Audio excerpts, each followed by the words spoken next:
Hey everyone, hi, welcome back to my channel. I'm Shelly and today I'm going to be talking you through what I'm planning on reading in January. Now here's the weird thing. This year I promised myself that I was going to mood read, that I was going to have very few plans in place because there's a lot of changes going on in my life. One of which is that I'm starting work, and that is just with all of the changes, I don't want to feel tied down to some sort of schedule. And so here's the deal. I have one book that I want to finish in January, and from there I want to mood read. The one book has to do with the Up to No Good book club, for which I will leave all of the members linked down below. A lot of us have channels. Though it is a book club that meets offline, but a lot of us will review the same book because a lot of us, again, have booktube channels in which we talk about books. So I will leave everyone linked down below.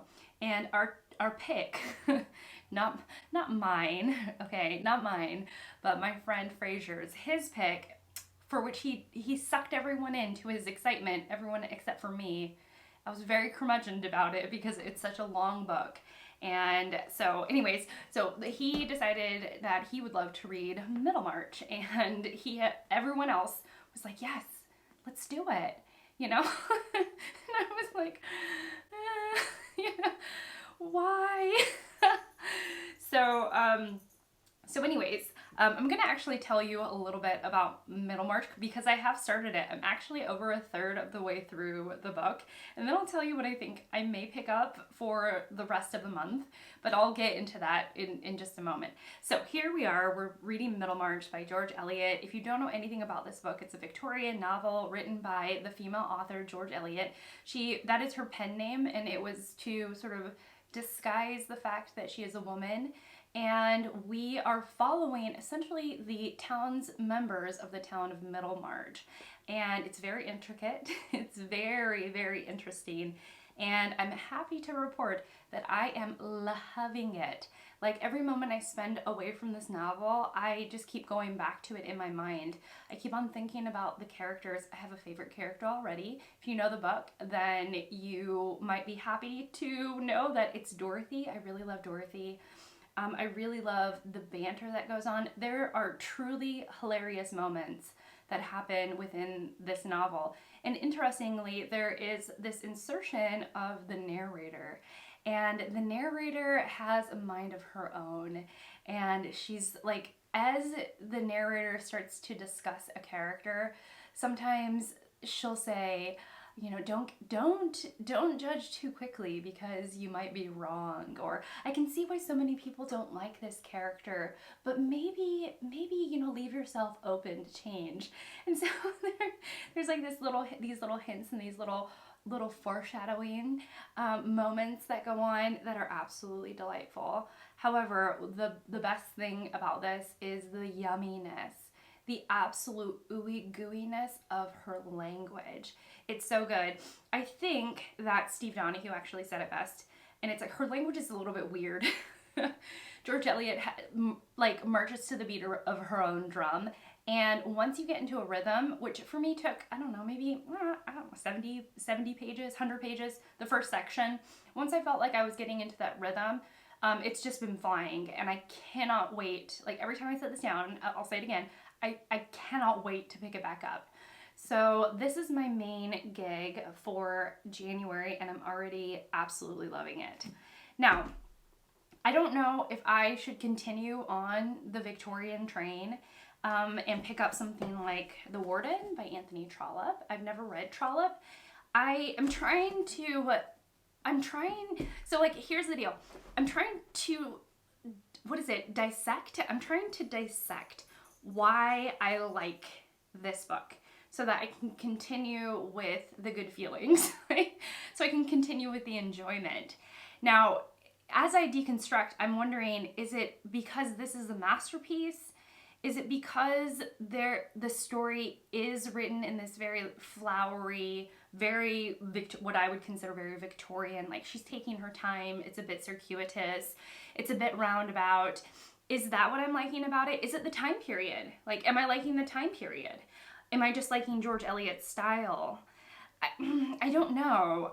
I can't, it's hard to pinpoint it. Or am I just liking it because it's like the best book written in the English language? Like, what is it about this book that I'm liking, and how can I continue with the feeling? So I'm wondering if part of why I like it is that it's a Victorian novel, and for which I'm wondering if I should pick up, or I would really enjoy in this moment in time, The Warden by Anthony Trollope. I don't know. I left, but I came back. So if it is the Victorians that I'm enjoying, then I'm wondering if I should pick up an author who has been very much languishing on my shelves. I own I believe three of his novels, and I haven't read any of them, and I keep buying them by this author. So I have Thomas Hardy, and it's I have Far From the Madding Crowd, which I've heard is a great place to start. I also have Tess of Dumbervilles by Thomas Hardy, and I have Jude the Obscure, which is actually sitting on my shelf over there. So I'm like, do I continue with the Victorians, essentially? I don't know. So if we're going in a different direction of this deconstructing why I love Middlemarch, then maybe I like George Eliot. So maybe I would want to pick up something else by her, because I might really just love her language, her style. And so do I pick up any one of the three George Eliot books I own? So in regards to Eliot, I have Silas Marner, I have Adam Bede, and I have Daniel Deronda, who someone just recently wrote in my comments that this was her favorite read of 2022. So that kind of piqued my interest for this book, even though it is another chunkster. So I don't know. I also wonder if I'll be totally spent and I'll want something shorter, but no less rich in language. And so I have a couple of books for that too. I have Marianne Moore Observations, which is a poetry book. And also going on the poetry train, I have Moist Sand and Gravel by Paul Muldoon. So I wonder if maybe I'll want to continue to languish in really rich language, but in a different form, like poetry.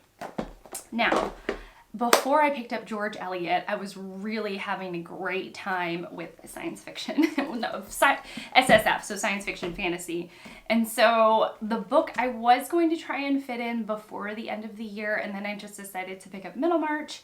The book that I was going to pick up was this, China Miéville's Perdido Station, which is a fantasy novel that is supposed to be extremely weird. So I feel like this book is following me around. I first heard it on Fraser's channel, and then I saw this at the Little Free Library, in which I picked it up, and then Steve Donahue talked about it in one of his videos. And if you don't know any of the people that I'm talking about, I will leave them linked down below, and hopefully they're relevant videos if I have the energy for it. And so there's a part of me that wants to just dig into a big chunkster like this and kind of dive into a weird fantasy world.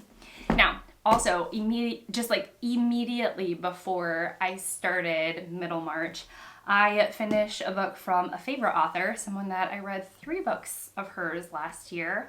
And I'm wondering if I should just sort of cozy in to the next book in the series. And that would be Those Who Leave and Those Who Stay by Elena Ferrante. I'm saying that right. This is the 3rd book in her Neapolitan series, in which we are following a female friendship, the female friendship of Lenu and Lila. We started out when they were really young ladies, and now I believe they're in their mid-20s when we will pick up this read, or this part of their story. So I'm curious as to maybe I should go with something like this, because I'm not gonna lie, I got the sample of this on my Kindle because I like to read literally like 60 words and then fall asleep. And so I read the 60 words of the first part of this book, and I was just like cozying up with the familiar language of Ferrante's cadence and her rhythm. And so I was like, maybe I'll want to go back to something really familiar. So I don't know. Again, I'm going to be mood reading. Maybe it will be none of this, but I will say that all of this chatter is very much inspired by my love so far of Middlemarch, which is just incredible. It's incredible, y'all. It's like character novel to the max, and just absolutely fascinating. So anyways, that's it for me. What are you planning on reading in January of 2023? What are you planning on reading? This is what's on my mind right now. Who knows if I'll get to any of it? I have no idea, but I want to know what you're going to be reading. How are you going to start the year? Do you have any traditions in regards to how you start? Love to know that. But yeah, that's it for me. So thank you so much for watching. Thank you so much for hanging out and spending this time with me. I really appreciate it. And I will see you all in my next one. Bye, guys.